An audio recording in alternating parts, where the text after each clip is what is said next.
You came down here! Hey everyone, and welcome to the first episode, official episode anyway, of First Time DM Diaries. In this episode, I'm going to be taking a look at my very first Dungeons & Dragons session, going over what happened, and discussing afterwards the things I've learned. So before this session started, me and my 3 players all gathered around and they rolled up characters at the table together. It was this point we discovered Hork the Half-Orc, Dimitri or Petrie, the Wood Elf Monk, and Littlefoot, the Dread Pirate Dragonborn. Yeah, he didn't have an original name. I think he just settled on Littlefoot as soon as we all decided we're going with Land Before Time names for some reason. At this point, I also took the opportunity to roll up some of the NPCs that I was pretty sure they were going to encounter along the way. You know, assuming they didn't just go off a random direction, which thankfully they didn't. In fact, as soon as we began and I described that they were starting on a ship, the first question I got from Littlefoot was, "Can we be Vikings?" That was pretty much my actual reaction. I really wasn't sure what to say to that. In fact, as soon as I described the setting to the players, the first thing coming out of their mouths was, "Oh my god, we could start a war." And that was fantastic. I was actually really happy to hear that, because it at least tells me they're going to be invested in my campaign setting. So my 3 players began their journey, traveling down the Jasper River to the Kingdom of Riverfall. On this ship, the Gold Standard, they met a tiefling. This tiefling gentleman was named Spike. 2 of the 3 players hated Spike immediately. I don't know why you could hate Spike, he only talks a lot, and he talks like this, and the voice never gets grating, I'm sure. Hey, how you guys doing today? Hork flat out told him, "Do not talk to me." Littlefoot pretended to be asleep. However, Petrie decided to talk to him for a bit, and ask him why he's on this ship. Well, as it turned out, Spike's a prisoner. More specifically, Spike is a political prisoner on his way to the kingdom to be sentenced to forced labor. They discovered that he was a prisoner because he wasn't able to move his hands any further than this, and as soon as he tried, shackles would magically appear. So they asked him about it, and he said as far as he knew, somebody on that ship had a rune which would make sure that the shackles stayed in place. If they could find the person with the rune and get Spike far enough away from the rune, then he would be free. Petrie decided, you know what, I'm gonna free this guy. Surely not a bad idea or anything, he wasn't wanted for any good reason, I'm sure. So after a little bit of searching and talking to the soldiers on the boat, they unfortunately weren't able to find the rune, which was unfortunate because Hork, being a veteran from the previous war, actually did have the rank of sergeant, which I gave to him, which meant he could pull rank on any of the soldiers. He tried, but really wasn't able to get any good answers. At this point, they just decided, hey, if Spike's far enough away from the rune, then he's free, right? And if we throw him off the ship, he'll be far enough away, right? Well, Spike found that disagreeable and actually managed to fight off Littlefoot, but he wasn't fighting off Hork. Hork lifted Spike, dragged him upstairs, and threw him off the boat. As Hork was flailing while being restrained, it was that point they realized not only were his hands magically shackled, his feet were magically shackled. Don't worry, I'm sure Spike's fine. Probably. Also, while they were on the ship, they discovered there were 2 more prisoners on there, shackled in the same manner. One prisoner was on there for extortion. The other was on there for burning down a temple. So as soon as they found that out, they decided to incite a mini riot. They did this by yelling across the ship, "Which one of you burned down a temple?" Obviously nobody was going to fess up to it, but once the passengers realized somebody burned down a temple, the more religious of them started getting angry. At this point, they managed to deduce who the prisoners were and which one burned down the temple, to which they pointed him out, told everyone on the ship what he did, and he proceeded to get the tar beat out of him. In fact, the passengers damn near killed him themselves, but I decided to let the monk get the killing blow in. At this point, the guards and soldiers on the ship did the best they could to maintain order, which is to say, the next person to stand up is getting arrested, which wasn't a huge deal because they were about to enter port anyway. So as soon as they get off the ship, scot-free because they convinced the guards not to tell anyone. Quite frankly, nobody cared about Spike anyway, so it wasn't too hard to do. They started asking around as to where they should go. I had one of the NPCs recommend to the players, you should go to the Red River Inn, because that's where everyone hangs out. To which Hork says, no, I'm gonna go next door to the Red Rocket Inn. So they go next door to the Red Rocket Inn, and I describe the Red Rocket Inn as being incredibly worn out. Nobody really goes there. In fact, the only reason it hasn't been demolished is because it has historical value. It is here they meet Frank. Frank is by far the most loved NPC in this entire campaign. I kid you not, my characters fell in love with this guy immediately. Frank is a dwarf, and he really just kind of keeps to himself. He minds his own business anytime the players are doing illegal things, which I have a mostly evil party, so they will be. He just kind of looks the other way and just kind of shrugs, says it is what it is. As soon as they entered the bar, they bought a bottle of mushroom wine off of him, which is contraband from the other side of the river. 2 of the characters drank it. I had them both roll Constitution saving throws. Littlefoot failed, so he is blackout drunk for the rest of the night. That stuff will strip the paint, and I hope they don't realize that can make an excellent Molotov cocktail. At this point, Hork actually asked Frank if there was any mercenary work. Frank said yes, a gentleman upstairs would be willing to hire you. He walks upstairs, knocks on the door opens by itself. Behind the door is a human sitting behind a desk. He is an older gentleman, hair graying on the side, thick square glasses, who is not even looking up from his notes and just waves him in. He says to Hork, "We don't get many veterans around here." Hork then questions how he knew who he was. This gentleman, who introduced himself as Vulpus, says, "Every question you ask, I drop the price of this mission. Are you interested?" He was. So the mission was, 5 soldiers from Riverfall disappeared while on patrol. Last they heard, they were kidnapped by goblins. The mission was simply, bring them back, I will pay you 10 gold per head. Sounded good to him, he decided to bring them right back.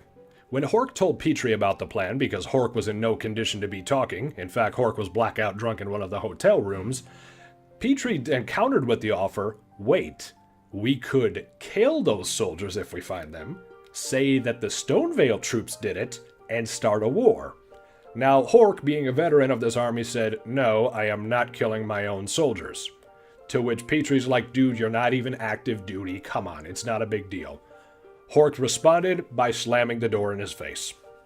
Petrie said, I'm going to attempt to pick the lock. Cool, roll for it. 1. Like, well, not only did you not pick the lock, your lockpick is now stuck in the lock and the lock is jammed. He decided to sleep across the hallway. The next morning, Littlefoot wakes up and tries to open the door. He can't, it's jammed. I said, go ahead and roll strength check. He rolls a natural 20. So, Littlefoot, not only did you open the door, you kicked it off the hinges, it flew across the hallway, through the door and the other room across from the hallway, out the window and into the street. He paid Frank for the damages afterwards, so it was no big deal. After paying Frank for the damages, they met up with Manny next door in the stables. Manny was driving the carriage which would take them to their location. They talked with him a little bit and got a better lay of the land. Something interesting I decided to point out to the players at this point was that surrounding this city of Red River is an orange grove about a quarter mile in all directions.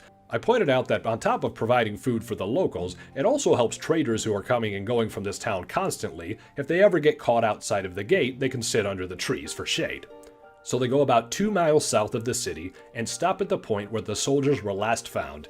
It didn't take too long to figure out where they went. They went east, clearly, into the woods. There were some tracks and they could see that they were dragged there. After going through the woods a bit, they see a clearing, and in this clearing is a tower. Now this clearly was an ancient watchtower. The top had been blown off years ago, so it really wasn't in any use. And outside of this tower were 2 goblins. Petrie decides, I'm just gonna walk right up to these goblins and say hi. Okay, sounds good to me. He walks up to the goblins, they start yelling something at him in Goblin. None of my players speak Goblin, so it didn't really matter. At this point, Petrie runs around the back and starts climbing the tower. I had him roll for it, he rolled perfectly fine, no problem at all. So while he's climbing the tower from the back, Littlefoot and Hork go into the tower, stand behind the door, and ready in action. Petrie had hoped that by climbing up the tower he would see an upper floor, but all he really did was climb above and look straight down. The entire top was blown off, there really wasn't even a second level at all. At this point, the goblins circle back around to try and meet this gentleman, and because the players had already ended action, those 2 goblins did not see those axes coming. They were dead before they hit the ground. At this point I pointed out, however, you could not go upstairs in this tower, You could, however, go downstairs. So Petrie goes downstairs, he rolled a stealth check, succeeded no problem at all, and saw that there were 5 goblins down there, and the 5 prisoners. 4 of the goblins looked normal, however, one in the very back of the room had a feathered headdress and a staff.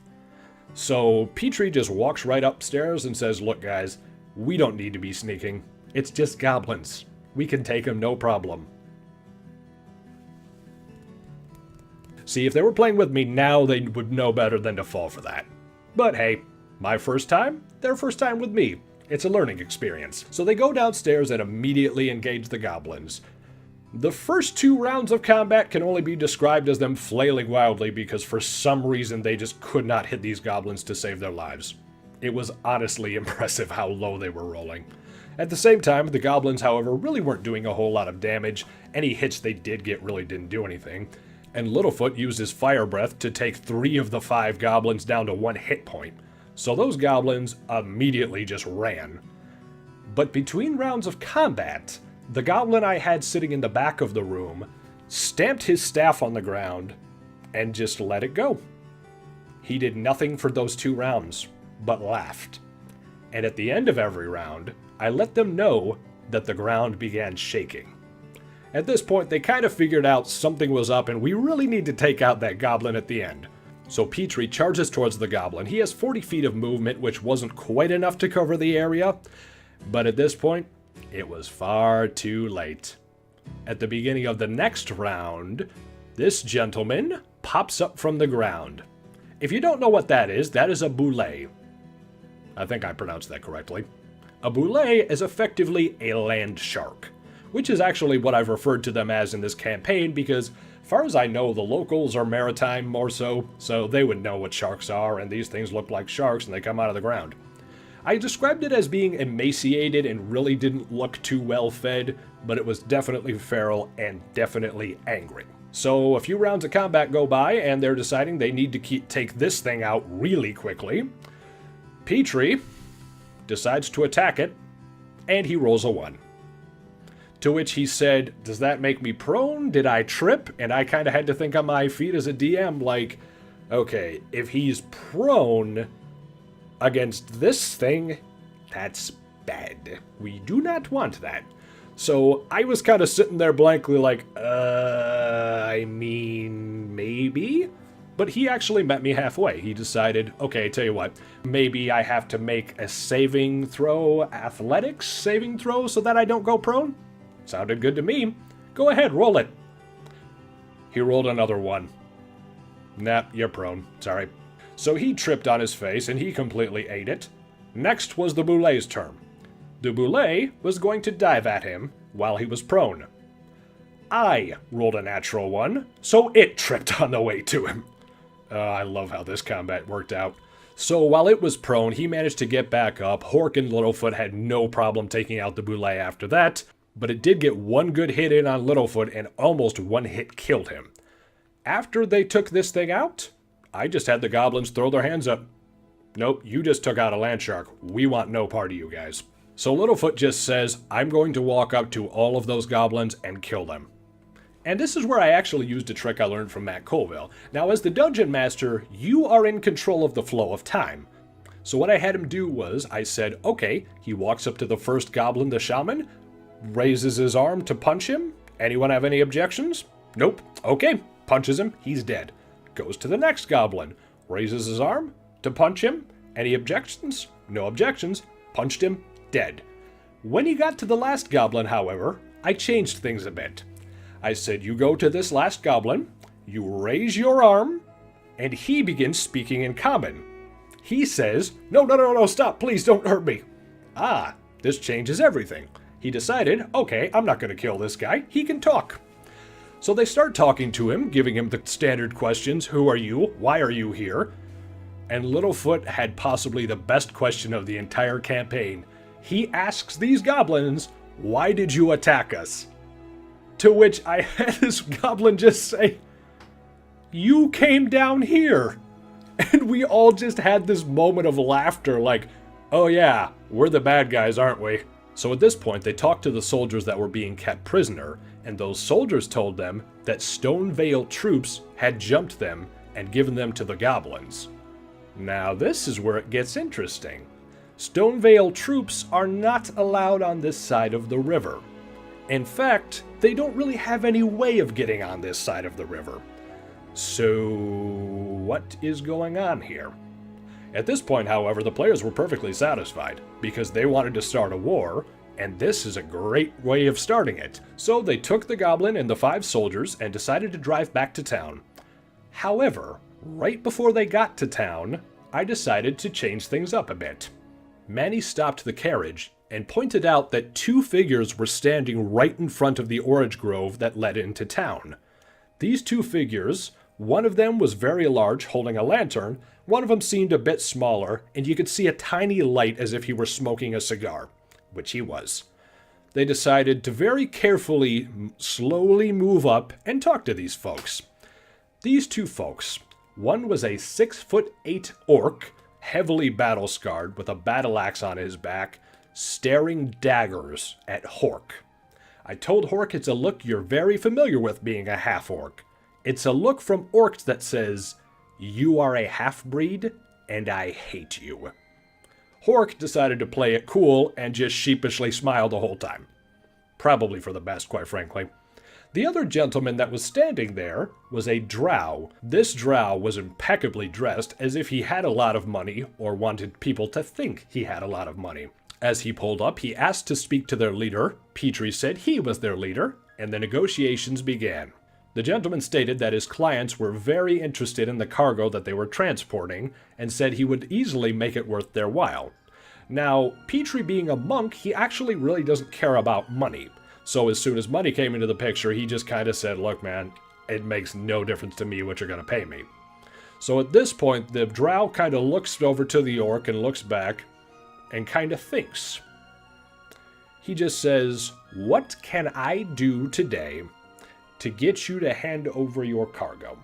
And at this point, Petrie just simply says, "Look, man, we're new here. We just really want to get this cargo back to our owner. We're in the middle of a contract. Sorry, no hard feelings."